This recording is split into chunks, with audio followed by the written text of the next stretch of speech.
இந்த தீபாவளிக்கு பட்டாசு வாங்குற செலவை மிச்சம் பண்ணணுமா? இந்த வீடியோ ஸ்கிப் பண்ணாம பாருங்க.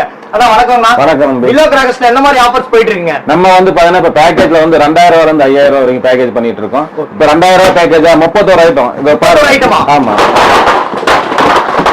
இதுல என்னென்னலாம் வருதுன்னா 30 ஷாட் வந்துரும், பீகாக் வந்துரும், 2 இன்ச் 3 பீஸ் வந்துரும், ஹெலிகாப்டர் வந்துரும், சக்கரை வந்துரும், ஃபிளவர் பார்ட்ஸ் வந்துரும், எல்லாமே உங்களுக்கு மிக்ஸ் பண்ணி 31 ஐட்டம் கொடுத்தோம். அடுத்த பேக்கேஜ் 3000 ரூபாய்க்கு 36 பொருள். இதுல என்னென்னலாம் வருதுன்னா இதுல 30 shot, 25 ride, dry colour, 3 pipe, 2 inch 3 piece, magic கிப் எல்லாமே உங்களுக்கு மிக்ஸ் ஆகி வந்துரும். 5000 ரூபாய்க்கு 46 பொருள். யாருமே தர முடியாத பேக்கேஜ் இது. நீங்களும் பாருங்க. இதுல என்னென்னலாம் வருதுன்னா இதுல வந்து 60 ஷாட் வந்துரும், உங்களுக்கு 3 பைப் வந்துரும், அவதார் வந்துரும், ட்ரை கலர் வந்துரும், மியூசிக்கல் தாமோத் வந்துரும், கலர் கோட்டி வசனி பிராண்டட் வந்துரும், 25 ஷாட் வந்துரும், விஸ்லிங் வீல் வந்துரும், அப்புறம் பிளாஸ்டிக் வீல் வந்துரும். இன்னும் நீங்க டீடைல் தெரிஞ்சு அப்படின்னா ஸ்கிரீன்ல என்னோட கான்டாக்ட் நம்பருக்கு